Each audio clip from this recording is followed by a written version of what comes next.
Hello everyone, welcome to exam form academy. Exam form academy के आज इस video में हम बहुत इंपॉर्टेंट टॉपिक कवर करने जा रहे हैं। उत्तर प्रदेश जनगणना, उत्तर प्रदेश सेंसस 2011। आप उत्तर प्रदेश का कोई भी एग्जाम देने जाएं, आपको एक से दो क्वेश्चन जरूर आपको मिलेंगे उत्तर प्रदेश जनगणना से। 2018 में एक एग्जाम हुआ था यूपी उत्तर प्रदेश एआरओ का। तो अगर आप एआरओ का एग्जाम उठा के देख लेते हैं या कहीं इंटरनेट से देखेंगे तो आपको उसमें मिलेगा 8 से 10 क्वेश्चन उत्तर प्रदेश जनगणना से सिर्फ आए हुए थे। और अभी अभी यूपी पीसीएल ऑफिस असिस्टेंट का एग्जाम हुआ कम से कम 10-12 शिफ्ट में। सब 10-12 शिफ्ट में तो नहीं, लेकिन 5-6 शिफ्ट में 2 से 3 क्वेश्चन उत्तर प्रदेश जनगणना से देखने को जरूर मिलेंगे हैं। तो ये जो वीडियो है बहुत इंपॉर्टेंट है। ये सभी परीक्षाओं, जितनी भी उत्तर प्रदेश की परीक्षा जैसे यूपी पुलिस हुआ या UP SSC JE, UP PCL या अन्य कोई एग्जाम जो यूपी पीसीएल की उत्तर प्रदेश की हैं, सभी के लिए ये वीडियो बहुत ही इंपॉर्टेंट है। तो चलिए देख लेते हैं हम इसमें उत्तर प्रदेश का सेंसस। एक बात और, अगर आपकी वीडियो में कोई क्वेश्चन पूछा जाए उत्तर प्रदेश जनगणना से, अगर उसमें ईयर ना मेंशन किया जाए कि उत्तर प्रदेश जनगणना 2011 के अनुसार, तो वो ऑब्वियसली मतलब 100% आप मान के चलिए वो 2011 जनगणना की ही बात कर रहा है। क्योंकि जो जनगणना होता है 10 साल बाद होता है। इससे पहले हुआ था 2011 में, अब होगा 2021 में। तो जो जितने भी फैक्ट पूछे जाएंगे आपके एग्जाम में वो पूछे जाएंगे 2011 जनगणना के आधार पे। तो हम इसमें एक एक करके देख लेते हैं। 2011 जनगणना के अनुसार जो उत्तर प्रदेश की कुल आबादी थी वो थी 19,98,12,341। तो लगभग आप कह सकते हैं 20 करोड़। तो आपके ऑप्शन में ये पूछा जा सकता है। अगला क्वेश्चन, भारत की कुल आबादी में से उत्तर प्रदेश की आबादी परसेंटेज के फॉर्म में कितनी है? तो वो है 16.5%। ये सभी क्वेश्चन जो मैंने बनाए हैं प्रीवियस ईयर जो एग्जाम है उनमें से मैंने देख के सभी क्वेश्चन कवर किए हैं। अगला क्वेश्चन है, 2001 से 2011 के दौरान उत्तर प्रदेश की जनसंख्या की 10 की वृद्धि 20.22% रही, जो कि राष्ट्रीय 10 की वृद्धि है 17.17 से अधिक थी। यानी कि जो भारत की पूरी औसतन वृद्धि हुई वो हुई 17.7% से, लेकिन उत्तर प्रदेश की जो वृद्धि हुई वो हुई 20.22% से। ये फैक्ट जो फिगर हैं ये सभी आपको रटे होने चाहिए, क्योंकि पूछा जाता है डायरेक्ट। ये जो फिगर हैं एकदम रटे होने चाहिए।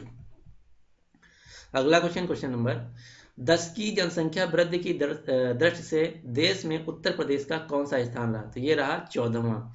राज्य का औसतन जनसंख्या घनत्व, जिसको इंग्लिश में बोलते हैं पॉपुलेशन डेंसिटी, वो कितना है? तो ये है 829।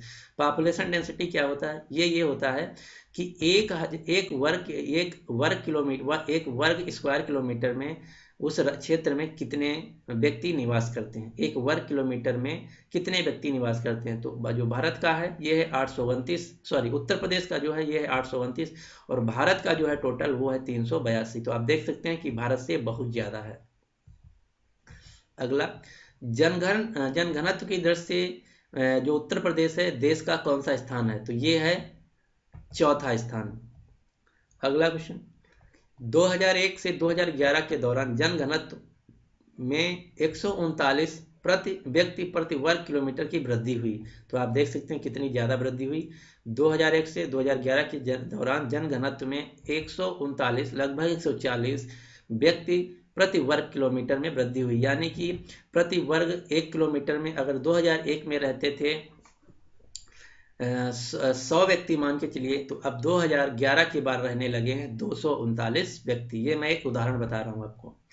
अगला है, 2011 में उत्तर प्रदेश की कुल साक्षरता दर कितनी थी? वो थी 67.7%, जिसमें पुरुष साक्षरता थी 67.3% और स्त्री साक्षरता थी 57.2%। ये जो फिगर हैं डायरेक्टली एग्जाम में पूछे जाते हैं, तो आपको ये सभी फिगर याद होने चाहिए। उत्तर प्रदेश की कुल साक्षरता 67.7, पुरुष साक्षरता 67.3 और 77.3 और स्त्री साक्षरता 57.2%। 2001 से 2011 के दौरान उत्तर प्रदेश की साक्षरता की वृद्धि दर कितनी हुई? तो ये हुई 11.34%। अगला क्वेश्चन, 2011 की जनगणना के अनुसार उत्तर प्रदेश का लिंगानुपात या सेक्स रेशियो कितना है? तो ये है 912। लिंगानुपात क्या होता है? इसका मतलब होता है कि 1000 प्रति 1000 पुरुष पे महिलाओं की संख्या कितनी है। तो उत्तर प्रदेश में 2011 जनगणना के अनुसार 1000 पुरुषों पे 912 महिलाएं हैं। और जो राष्ट्रीय औसत है वो है 943, उससे कितना कम है, 31 कम है, यानी कि जो लिंगानुपात है उत्तर प्रदेश का भारत के लिंगानुपात से 31 कम है। अगला क्वेश्चन, 2011 की तुलना में 2001 की तुलना में 2011 में प्रदेश में के लिंगानुपात में कितनी वृद्धि हुई, तो ये हुई 14%। अगला क्वेश्चन, उत्तर प्रदेश वयस्क एवं शिशु जिनके जो काउंट किया जाता है 0 से 6 वर्ष के होते हैं उनको उत्तर प्रदेश वयस्क एवं शिशु वर्ष लिंगानुपात दोनों की दर से देश में कौन सा स्थान है, तो ये है 26वें स्थान पे। उत्तर प्रदेश में शिशु लिंगानुपात कितना है, तो ये है 902, यानी कि 0 से 6 वर्ष के जो बच्चे हैं उसमें प्रति 1000 बच्चों पे कितनी बच्चियां हैं, तो ये 1000 पे 902 बच्चियां हैं। अगला क्वेश्चन, उत्तर प्रदेश की कुल जनसंख्या में अनुसूचित जनजाति जनसंख्या का प्रतिशत 0.57 है, जबकि भारत की कुल जनसंख्या में अनुसूचित जनजाति का जो प्रतिशत है वो है 8.6%। अगला क्वेश्चन, अब हम सभी क्वेश्चन कवर करेंगे आपके एग्जाम के पॉइंट ऑफ व्यू से, जैसे एग्जाम में पूछे जाते हैं ऑब्जेक्टिव फॉर्म में। इसमें क्वेश्चन कैसे होंगे, पहला क्वेश्चन मैं आपको बता देता हूं। जैसे उत्तर प्रदेश की जनगणना 2011 के अनुसार सर्वाधिक जनसंख्या वाले 5 जिले कौन हैं, तो हम इसको जनसंख्या घटते हुए क्रम में यहाँ पे सभी क्वेश्चनों को संयोजित किए हैं। तो जैसे उत्तर प्रदेश में सर्वाधिक जनसंख्या वाला जो जिला है वो है इलाहाबाद, उसके बाद मुरादाबाद, उसके बाद गाजियाबाद, उसके बाद आजमगढ़। तो आपको मेनली पहला जिला याद रखना है, लेकिन अगर आप यूपी पीसीएस या किसी पीसीएस लेवल के एग्जाम की उत्तर प्रदेश की तैयारी कर रहे हैं तो ये सभी जिले पता होने चाहिए। उसमें कैसे पूछेगा, उसमें पूछता है उत्तर प्रदेश में जनगणना 2011 के अनुसार सर्वाधिक जनसंख्या वाले जिलों में चौथा स्थान किसका है, ऐसे क्वेश्चन पूछा जाता है। लेकिन आपका UP SSC video, UP police, इन सब में जो पूछा जाएगा सिर्फ पहले जिले की बात की जाएगी। तो उत्तर प्रदेश में सर्वाधिक जनसंख्या वाले 5 जिले कौन हैं, इलाहाबाद, मुरादाबाद, गाजियाबाद, आजमगढ़। ये सभी घटते हुए क्रम में हैं, तो सबसे ज्यादा पूछा जाए तो इलाहाबाद। इसी फॉर्म में सभी क्वेश्चन अगले रहेंगे। अगला क्वेश्चन है, उत्तर प्रदेश में न्यूनतम जनसंख्या वाले 5 जिले कौन है, तो सबसे कम है महोबा की जनसंख्या, उसके बाद चित्रकूट, उसके बाद हमीरपुर, उसके बाद श्रावस्ती, उसके बाद ललितपुर। यानी कि सबसे कम जो है वो है महोबा की जनसंख्या उत्तर प्रदेश के जिलों में।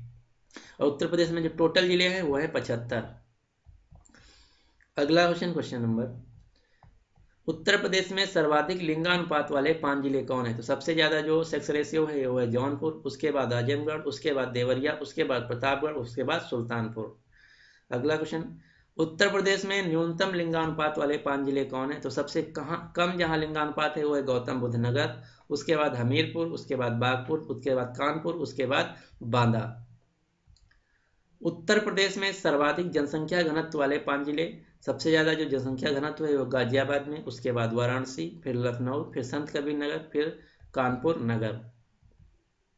उत्तर प्रदेश में न्यूनतम जनसंख्या घनत्व वाले 5 जिले, सबसे ज्यादा जो जनसंख्या घनत्व है न्यूनतम है वो है ललितपुर में, उसके बाद सोनभद्र, उसके बाद हमीरपुर, उसके बाद महोबा, उसके बाद चित्रकूट। उत्तर प्रदेश में सर्वाधिक साक्षरता दर वाले 5 जिले, सबसे ज्यादा जो साक्षरता दर है वो है गौतम बुद्ध नगर की, फिर कानपुर नगर, फिर औरैया, फिर इटावा, फिर गाजियाबाद। उत्तर प्रदेश में न्यूनतम साक्षरता दर वाले 5 जिले, जो यानी कि सबसे कम शिक्षित जिला है, सबसे कम जो शिक्षित जिला है वो श्रावस्ती, उसके बाद बहराइच, उसके बाद बलरामपुर, उसके बाद बदायूं, उसके बाद रामपुर। अगर आपके एग्जाम में क्वेश्चन ऐसे पूछा जाए, उत्तर प्रदेश का वह जिला जहां साक्षरता सबसे कम है वो है श्रावस्ती जिला। अगला क्वेश्चन, उत्तर प्रदेश में सर्वाधिक पुरुष साक्षरता वाले 5 जिले, तो सबसे ज्यादा जो पुरुष साक्षरता है वो है गौतम बुद्ध नगर में, और सबसे ज्यादा जो साक्षरता है वो भी है गौतम बुद्ध नगर में, उसके बाद औरैया, उसके बाद इटावा, उसके बाद गाजियाबाद, उसके बाद झांसी। और उत्तर प्रदेश में न्यूनतम पुरुष साक्षरता वाले 5 जिले हैं श्रावस्ती, बहराइच, बलरामपुर, बदायूं, रामपुर। यानी कि उत्तर प्रदेश में सबसे कम जो साक्षरता है वो श्रावस्ती में, और पुरुष साक्षरता में भी सबसे कम है श्रावस्ती जिला। अब हम देख लेते हैं महिला साक्षरता। उत्तर प्रदेश में सबसे ज्यादा जो महिला साक्षरता है वो है कानपुर नगर की, उसके बाद लखनऊ की, उसके बाद गौतम बुद्ध नगर की, उसके बाद औरैया, उसके बाद गाजियाबाद। और जो उत्तर प्रदेश में महिला साक्षरता में सबसे कम है जिले वो है श्रावस्ती। तो आपको सीधा सीधा फंडा याद रखना, श्रावस्ती जो है सबसे कम है महिला साक्षरता में, पुरुष साक्षरता में और ओवरऑल साक्षरता में। तीनों में श्रावस्ती जो है सबसे कम है साक्षरता की दृष्टि से। अगला क्वेश्चन, उत्तर प्रदेश में सर्वाधिक अनुसूचित जाति वाले 5 जिले कौन है? तो सबसे ज्यादा जो अनुसूचित जाति पाई जाती है कौशाम्बी में, उसके बाद सीतापुर, उसके बाद हरदोई, उसके बाद उन्नाव, उसके बाद रायबरेली। यानी कि सबसे ज्यादा जो अनुसूचित जनजाति उत्तर प्रदेश में वो पाई जाती है कौशाम्बी जिला में। अब हम देख लेते हैं न्यूनतम अनुसूचित जनजाति वाले 5 जिले। तो सबसे कम जो अनुसूचित जनजाति वाले जिले हैं वो है बागपत, यानी कि बागपत में सबसे कम अनुसूचित जाति हैं। उसके बाद आप देख सकते हैं। अगला क्वेश्चन, उत्तर प्रदेश में सर्वाधिक अनुसूचित जनजाति वाले 5 जिले, ये है अनुसूचित जनजाति, वो था अनुसूचित जनजाति, तो ये सोनभद्र में सबसे ज्यादा अनुसूचित जनजाति है। नेक्स्ट है उत्तर प्रदेश में न्यूनतम अनुसूचित जनजाति वाले 5 जिले, तो ये है बागपत, रिपीट हो गया क्वेश्चन। अगला क्वेश्चन, उत्तर प्रदेश में सर्वाधिक नगरीय जनसंख्या वाले 5 जिले, यानी कि जो शहरी जिले हैं, तो शहरी जिला जो सबसे ज्यादा है उत्तर प्रदेश का है गाजियाबाद, उसके बाद लखनऊ, उसके बाद कानपुर नगर, उसके बाद गौतम बुद्ध नगर, उसके बाद मेरठ। अगला क्वेश्चन, उत्तर प्रदेश में न्यूनतम नगरीय जनसंख्या वाले 5 जिले कौन है? तो सबसे ज्यादा जो कम नगरीय जिला है वो है श्रावस्ती, उसके बाद कुशीनगर, उसके बाद महाराजगंज, उसके बाद सुल्तानपुर, उसके बाद प्रतापगढ़।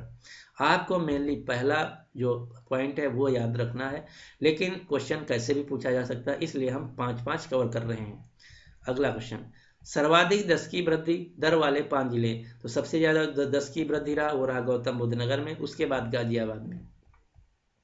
अगला क्वेश्चन, न्यूनतम 10 की वृद्धि दर वाले 5 जिले, तो सबसे कम जो रहा वृद्धि दर वो रहा कानपुर में, उसके बाद हमीरपुर में। नेक्स्ट, तो अब यहीं पे हम ये वीडियो समाप्त करते हैं इस वीडियो को। तो इस प्रकार से हम सभी क्वेश्चन जो आपके एग्जाम में आ सकते हैं और पूछे गए हैं, जो सभी जो मोस्ट रिपीटेड क्वेश्चन है उत्तर प्रदेश जनगणना यानी कि उत्तर प्रदेश सेंसस 2011 से, इस वीडियो में कवर कर लेते हैं। तो उम्मीद करते हैं कि आपको वीडियो पसंद आया होगा। अगर आपको वीडियो पसंद आया प्लीज़ इस वीडियो को लाइक कर दीजिए और अपने सभी दोस्तों के साथ जो उत्तर प्रदेश के किसी भी एग्जाम की तैयारी कर रहे हैं उसके साथ शेयर कर दीजिए। अगर अभी तक इस चैनल को आप सब्सक्राइब नहीं किए तो इस चैनल को सब्सक्राइब कर लीजिए, जिससे कि आपको हर वीडियो का नोटिफिकेशन मिलता रहे। So finally thanks for watching and good luck for your exam.